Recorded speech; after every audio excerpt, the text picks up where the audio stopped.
যা আছে সব রেডি, নিয়ে যাও, কোনো কিছু লাগবে না আমার। কারণটা কি?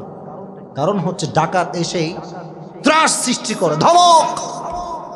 বিশাল বড় একটা চাইনিজ কুড়াল নিয়ে এসে এমন একটা কোপ দেয়, কোপ দেখে, ব্লিডিং দেখে, রক্ত দেখে যা ডর আগে থেকে রেডি করে রাখে, ঠিক কিনা?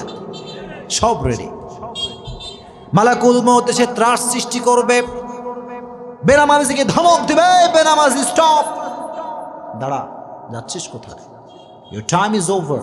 আসসালামু আলাইকুম ইসলাম দরদি ভাই ও বোনেরা, আজকে আসিফ হুজুরের মুখ থেকে আমরা কিছু মূল্যবান বায়ান শুনবো এবং সেই সমস্ত বায়ানগুলোকে আমরা চেষ্টা করব আমল করা। তো যাই হোক, আজকে আসিফ হুজুর এমন একজন হুজুর, সত্যি তার যে বয়ান রয়েছে সেই বয়ানগুলো সত্যি খুব সামাজিক এবং যুক্তিসঙ্গত। সেই সমস্ত বায়ানকে কিন্তু আমরা শুনবো এবং সেই সমস্ত বায়ানকে আমরা আমাদের সামাজিক জীবনে বাস্তবায়ন করার চেষ্টা করবো ইনশাল্লাহ। তো চলুন আর বেশি দেরি করব না, আমরা সরাসরি আসিফ হুজুরের মুখ থেকে শুনে নেব কিছু বায়ান এবং সেই বায়ানকে আমরা আমল করার চেষ্টা করব ইনশাল্লাহ।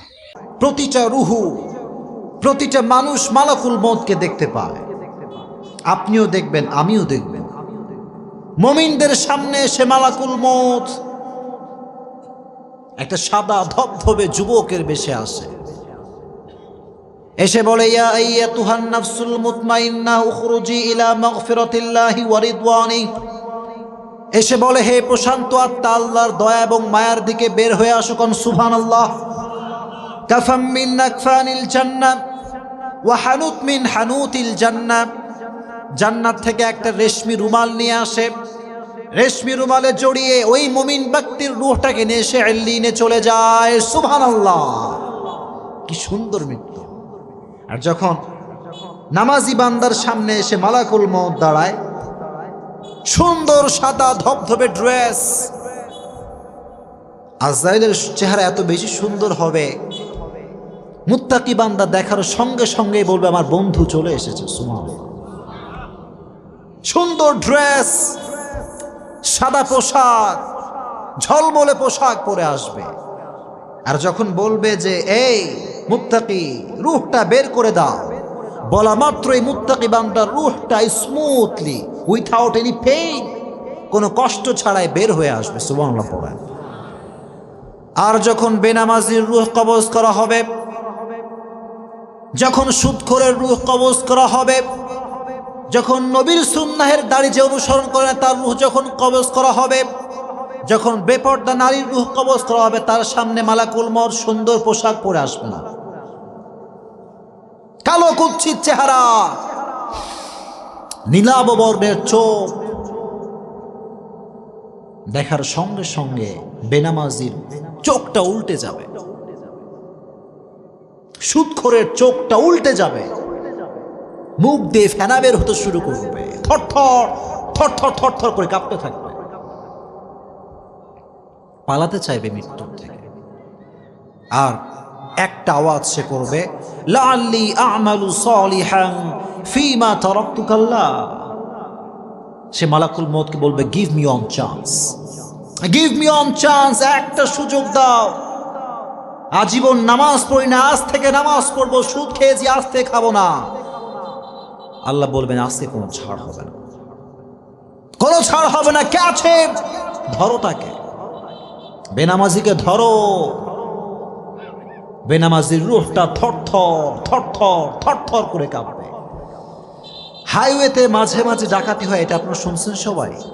হাইওয়েতে ডাকাতি হয়, শোনেন না আপনারা? এইটা ডাকাত পুরো বাস থেকে ডাকাতি করে। ডাকাত ঢুকে 2 জন, প্যাসেঞ্জার থাকে 60 জন, বাসে ড্রাইভার আছে, হেল্পার আছে। 2 জন ডাকাতের ভয়ে প্যাসেঞ্জার সোনা দানা আইফোন যা আছে সব রেডি, নিয়ে যাও, কোনো কিছু লাগবে না আমার। কারণটা কি? কারণ হচ্ছে ডাকাত এসেই ত্রাস সৃষ্টি করে, ধমক। বিশাল বড় একটা চাইনিজ কুড়াল নিয়ে এসে এমন একটা কোপ দেয়, কোপ দেখে, ব্লিডিং দেখে, রক্ত দেখে যা ডর আগে থেকে রেডি করে রাখে, ঠিক কিনা? সব রেডি। মালাকুল মউত এসে ত্রাস সৃষ্টি করবে, বেনামাজিকে ধমক দিবে, বেনামাজি স্টপ, দাঁড়া, যাচ্ছিস কোথায়? Your time is over. তো সময় আজকে শেষ হয়ে গেছে, তোকে যেতে হবে আল্লাহর কাছে। বেনামাজির তো কোনো প্রস্তুতি নাই। যে যুবক আজীবন হারাম কাজ করেছে, যে যুবক আজীবন পর্নোগ্রাফি দেখেছে, তার তো কোনো প্রস্তুতি নাই। হঠাৎ করেই মালাকুল মউত চলে আসছে, আয় হায় আমি যাব কোথায়, এটা কি হয়ে গেল আমার সাথে।